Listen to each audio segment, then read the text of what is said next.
Antarctica is a really special place. We as a company, as expedition staff, love coming down to the Antarctic. It is a very special place that for many people on this voyage, it will be a life-changing experience.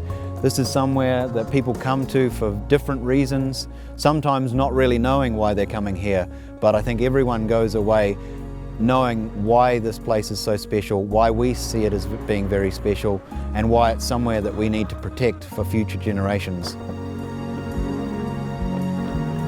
Every expedition down to Antarctica has to cross the Drake Passage, an often maligned, dreaded body of water that falls between the tip of Tierra del Fuego and the Antarctic continent itself. It's this particular aspect of our expedition that makes Antarctica so special.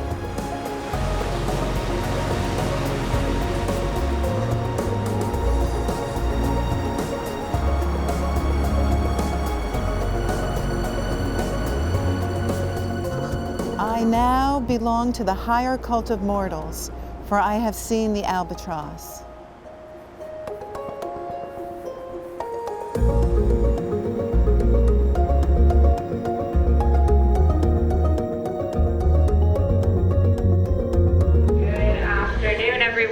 Yes, if you are in a 100-level cabin, you are now invited down to the Decontamination Party.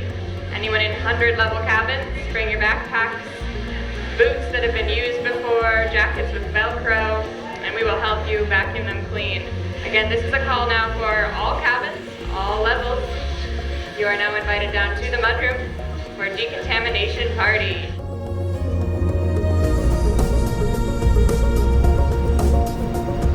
First iceberg.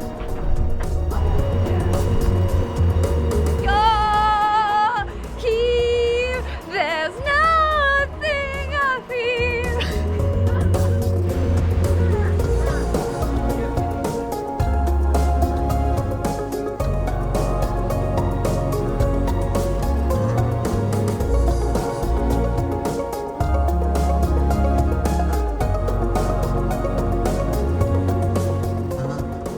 We shall have a true expedition cruise because we're going so far south. 3, 2,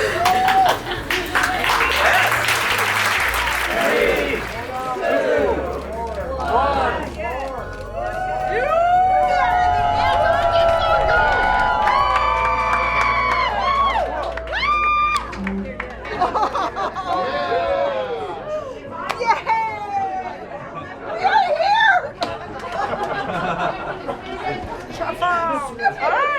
This is a big deal!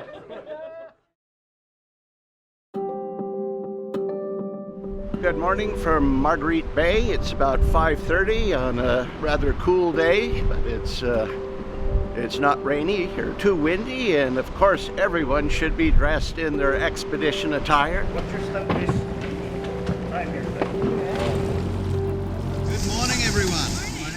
Welcome to the Antarctic. We made it. So we're here at our first landing in Red Rock Ridge. This is a continental landing, and it's one of the most southerly landings on the Antarctic Peninsula. So we're really excited to be here. This ship and Lindblad Expeditions National Geographic hasn't been here since 2010. So it's a great landing. We've got some hiking going on behind us, and we've also got a great Adelie penguin colony up here. The chicks are getting quite large, so there's plenty of action. People are having a great time and grabbing an Antarctic moment. Well, it does culminate all 7 continents, so we're really excited to be here, and this is such a beautiful place. It's utterly amazing. And to be able to do the south of the Antarctic Circle just really epitomizes what we're really trying to accomplish. So it's just terrific to be in such a remote place. Just from watching for the last couple hours, it appears that the colony is quite healthy. There's not a lot of begging behavior from the chicks. The chicks are all quite plump and robust, very almost comical looking, but there's not a lot of begging from the chicks towards the parents for food, and that's indicative that they're healthy. And particularly since they're starting to molt, that's a very energetic time for these penguins and their chicks going into their first molt. So they really need to have lots of fat reserves built up so that they can spend that energy to replace those vital feathers that make them the penguins they are today. I love the fact that the chicks are that gray color. They look kind of fuzzy. And I love to see them walk because they waddle.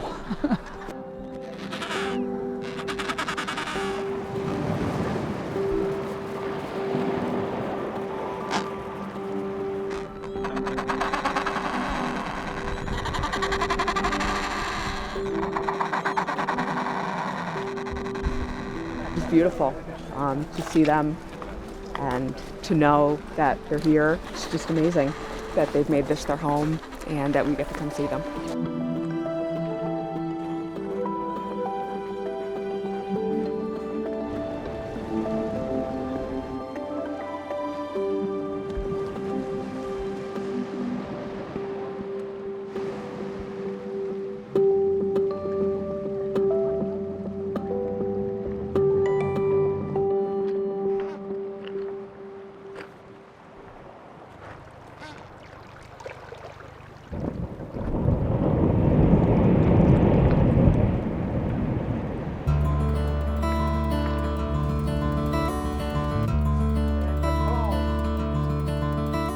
Cruise trip to Antarctica? Yes, it is. Very nice. You might get addicted. A lot of people do. Yes, indeed. This afternoon we're on Stonington Island, and this is the site of a really fascinating historic British base. So there's been a British base here since the 1940s. The building that we see behind us here actually dates from the 1960s and was used up until 1975. And we're incredibly lucky to be here at the moment because while we're here, there is also a conservation team here from the United Kingdom Antarctic Heritage Trust. And they're doing really important work to conserve the building that's here and also the artefacts inside it. So we're having a fascinating time speaking to them about the really important work that they're doing here.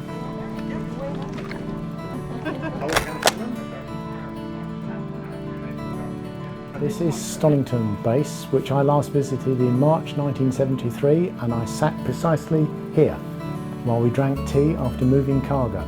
So we would unload at the shore, load the cargoes onto Nansen sledges, and the dogs would haul the cargo on the sledges up to here when they would be manhandled into the store. After which we all sat around here keeping warm with the coal fire, drinking tea, and actually listening to the record of the moment, which was Carole King Tapestry, and if that doesn't date me, nothing will. There are a number of really special buildings down in this part of Antarctica, Detail Island, Horseshoe and Stonington, and it's just great that they're being conserved by the Heritage Trust so that the next generation of people can see quite how these buildings were, at least to some extent how they were used, what they look like, and maybe get a flavour of what life was like down there in those distant times.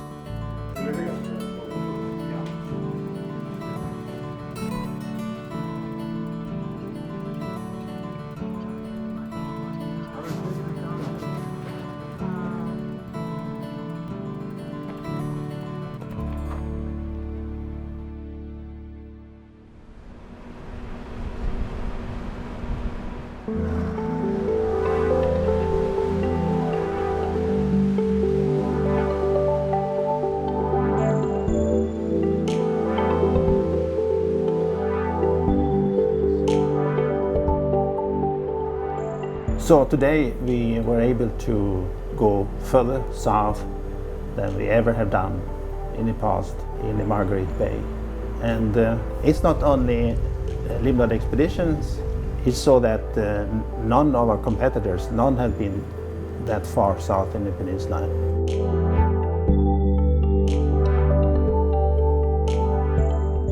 Margaret Bay is very remote, and it's often lots of sea ice, and there's only about every third season or so it's open up, so we have an opportunity to go so far south. But you never thought you'd be a sunglass model in Antarctica.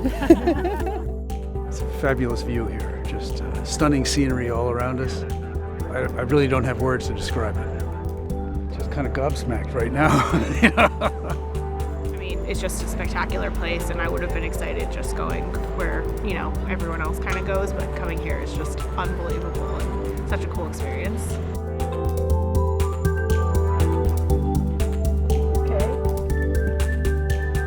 this is very important to be able to do a little of exploration.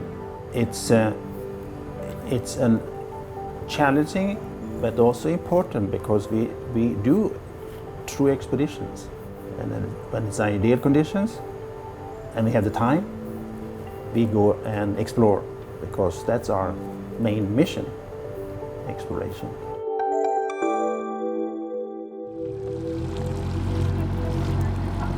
Did anyone check the latitude this morning? 68.44. So as you know, this is the furthest south the ship has ever been. Certainly the furthest south this boat has ever been. And obviously a lovely day. So the plan for today, there's a really massive, beautiful tabular iceberg just off the stern here. Did you see it from your cabin? We're gonna go take a quick tour of that. After that, we'll go into the pack ice here. See some beautiful icebergs up close.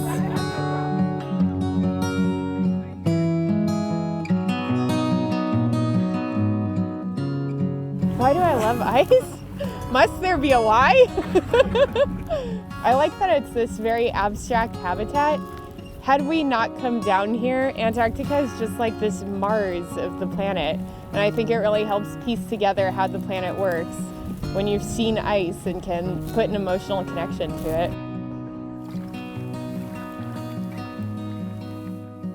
Boy, it looks really pretty in the sun like this. So this is the purest air on the planet. This air was trapped in here before pollution was pollution. If anybody needs a breath of fresh air, we can pass this around. Look how gorgeous that piece is. I like thinking about what was happening on the planet when this ice surrounded the planet, or when that air surrounded the planet and that ice captured it. Ice like that, I don't know how people can come down here and not get entranced with the ice here.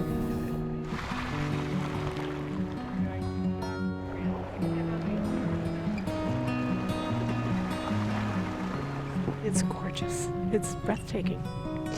Just mind-boggling.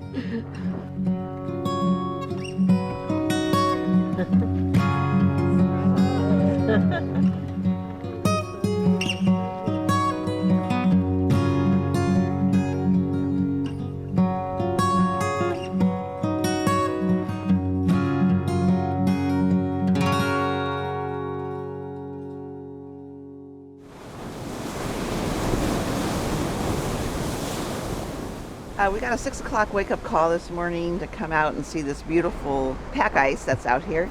And there are these large chunks, and they're just floating around, and you can see animal markings on the ice. And it's a little early in the morning, but definitely worth getting up for and seeing this. We could also see the icebreaker on the front of the ship, and it's like a torpedo going out, and it's just pushing us right straight through it.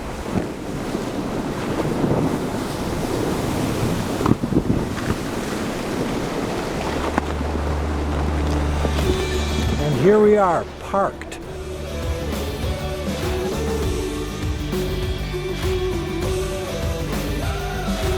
That's great, man. There's about 950 feet of water underneath us. Luckily there's about 7 feet of ice between us and that, so we're doing okay. Well, sweetie, I guess we're not in the Galapagos anymore.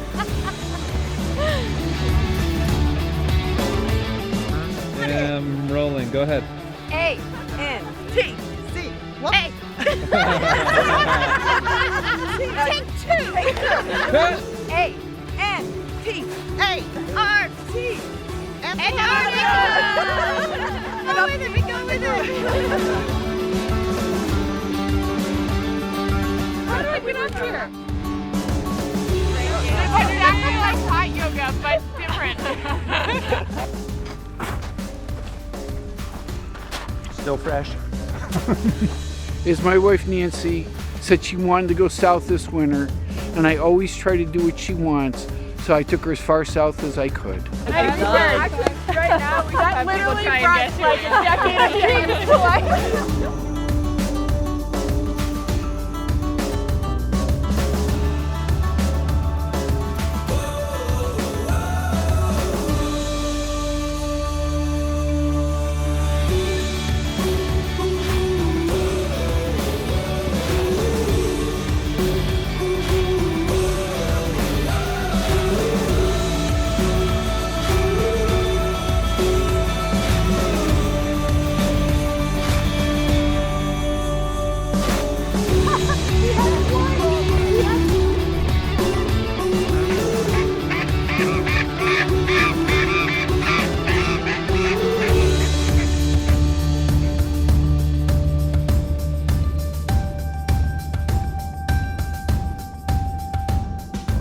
We'll be serving you Viking cocktails in form of hot chocolate.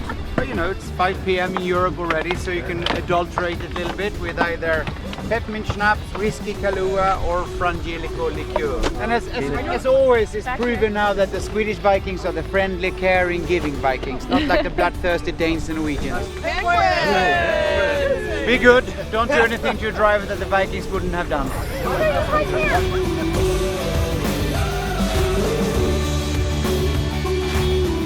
Perfect way to spend the day.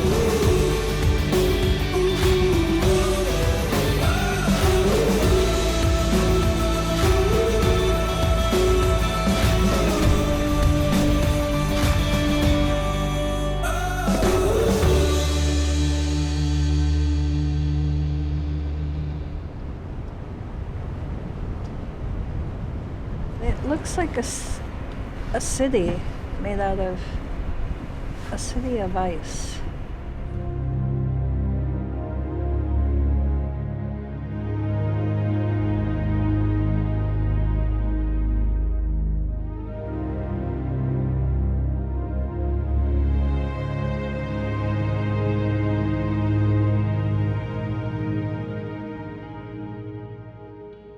I'm Erica, your National Geographic photographer, and today we're going to be photographing my favorite subject out here, which is icebergs, and we are in what's called the Iceberg Graveyard.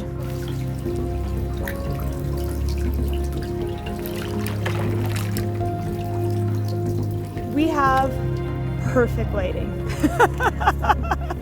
We have perfect lighting, so this is pretty amazing. And the reason I say that, and let's hope it stays a little bit, so the clouds are kind of diffusing the light here, but look at this gray background. This is beautiful.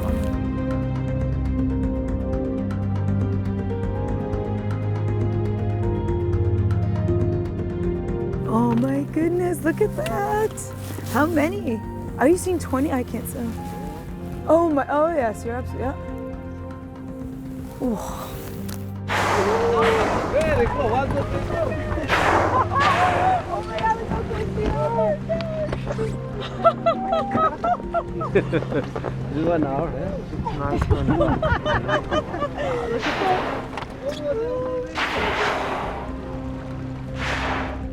that.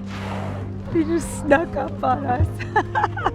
Suddenly we all went from landscape photographers to wildlife photographers. Yeah, yeah. Oh, there we go.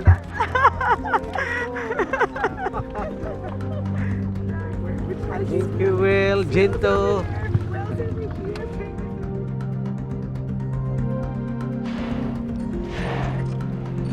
Oh.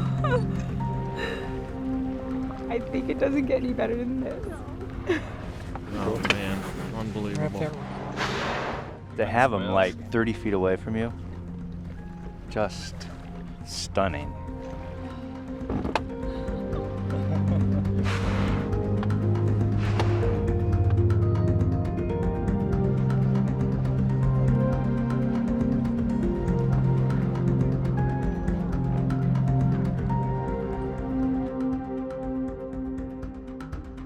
Truly, I think for many of our staff members, this area of the Antarctic Peninsula is near and dear to our hearts. And we made our landing here at Booth Island, which forms one of the boundaries of the fabled Lemaire Channel. And there's a lot of history here at Booth Island, including history from the explorations of Charcot himself, where the port gets its name. And one fascinating aspect of our landing here at Booth Island is that all 3 species of brush-tailed penguins nest on this island. We have predominantly gentoo penguins nesting here, with a smattering of chinstraps and Adelie penguins. And what's most interesting about that ratio is 30 years ago or so, the ratio would have been flipped completely on the other end. It would have been mostly chinstrap penguins nesting here and Adelies with a smattering of gentoos. But due to changing climatic conditions here, and this part of the peninsula in particular is one of the fastest warming parts of the peninsula, and with that warming trend, we see the change and shift in development and extent of sea ice formation. And both the Adelie penguins in particular require that sea ice as a facet of their life history they depend on. And Gentoo penguins in particular are what we call near-shore feeding penguins, and they don't venture far afield from their nesting colonies. In fact, through the winter they prefer not to go terribly far. So the more open water that's persisting here in the Antarctic Peninsula is just better conditions for Gentoo penguins and not as ideal for penguins like Adelie penguins and the chinstrap penguins. So the shift that we're seeing in the populations of the penguins in this region is something that's been monitored over the course of the last few decades, and it is an indicator of the warming climate that Antarctica as a whole is facing, but here in particular on the peninsula.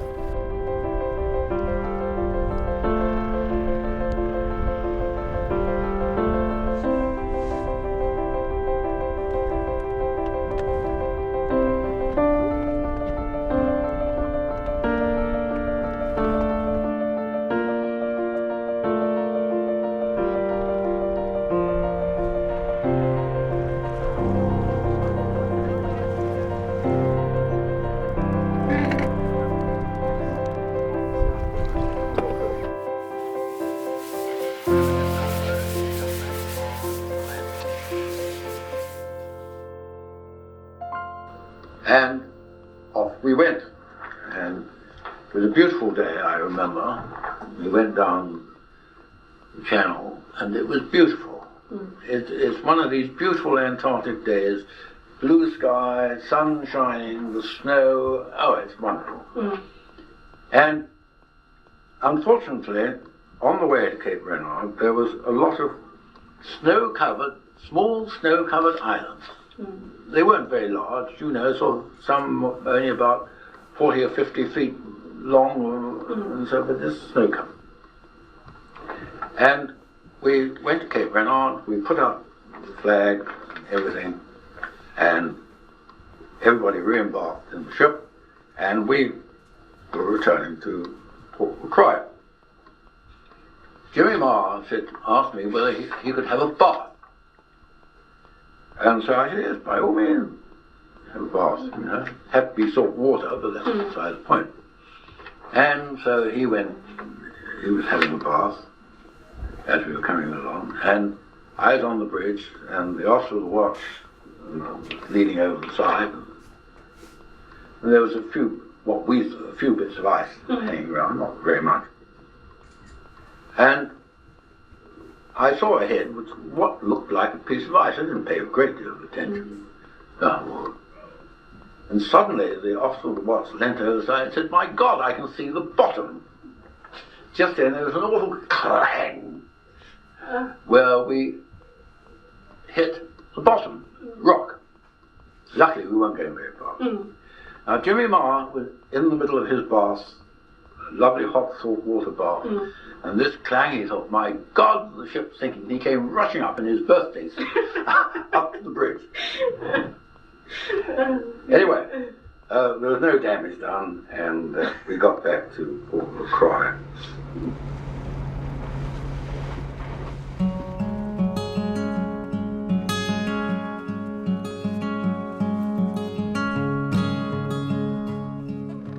So I haven't been here for over 30 years. We're visiting Port Lockroy, an old British Antarctic Survey base which closed in the 1960s, which is now United Kingdom Antarctic Heritage Trust site and British Post Office. This base is one of the old-fashioned Antarctic bases, quite primitive in many respects, but as comfortable as you can make them. And when Andy and I started wintering in the Antarctic, there was a transition to a more modern, more comfortable base in many respects. This was the way it was up until, at Faraday, up until the mid-1970s. This is pretty much what Faraday was like before we rebuilt it in 1980. All the scientific programs had routines, and part of the art of survival for winter is to let those routines guide your daily program, but also at the end of the day for everyone to meet in base to discuss how the day went, to have drinks if necessary and a meal, that social side. But really the pulse of the winter was based on your routines. And we were having a laugh because that beastie, that ionoson, was part of that routine. It went continuously for 4 minutes, every 15 minutes, and during that 4-minute period, there was no other radio would work on base because it would drown them out, and it would even catch up with electronic equipment or electrical equipment like phonographs and record players, so you couldn't listen to music. For 4 minutes, every 15 minutes, 24 hours a day, 365 days a year. It was just part of the routine. It was almost like a heartbeat in many respects. Well, of course, we're all warm and dry in our outfits, but I think you get a sense of what it was like here. Sort of the ultimate camp out.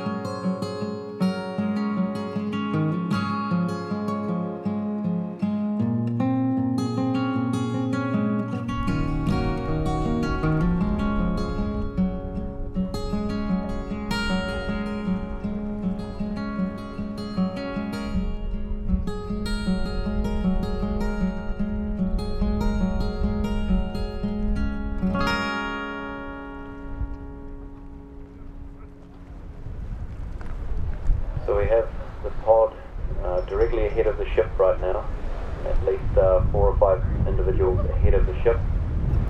Definitely worth coming up to the bridge or getting outside to see these killer whales. We're going to spend as much time as we possibly can, but it may not be a long encounter, so I suggest you come on out right now.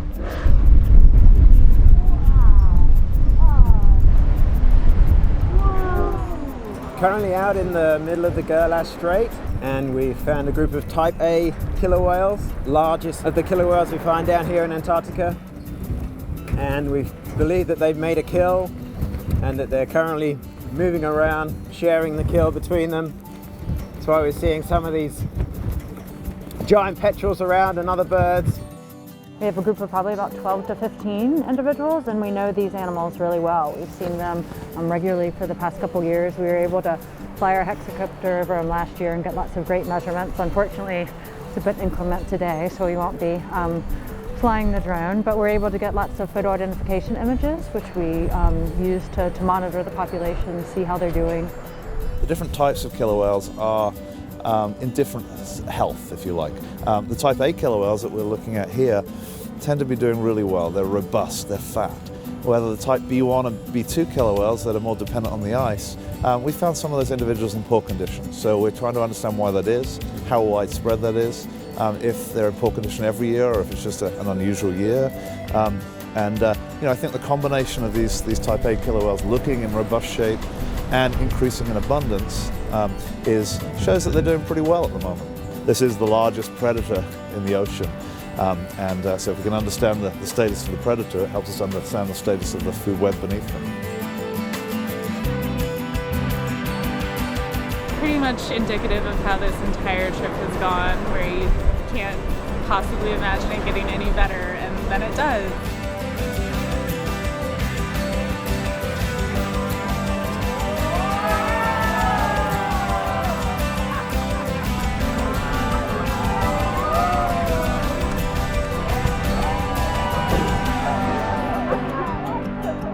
We all come to the Antarctic for different reasons, but I think all of us goes home slightly changed, having seen such a pristine and beautiful place. It's very hard to leave that behind without feeling a sense of wonderment, a sense of how truly special this location is.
the National Geographic Explorer. This is the furthest south the ship has ever been. I believe we're at 68 degrees 41 minutes south.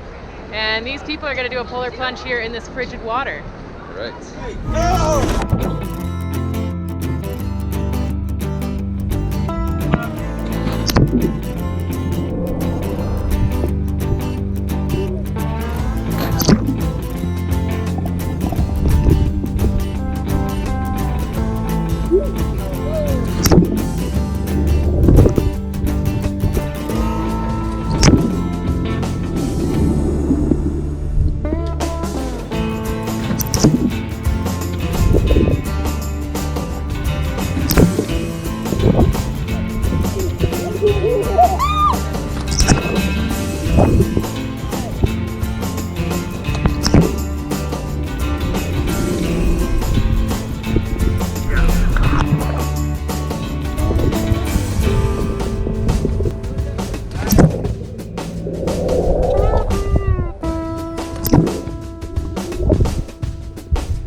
Oh my God, ready to go.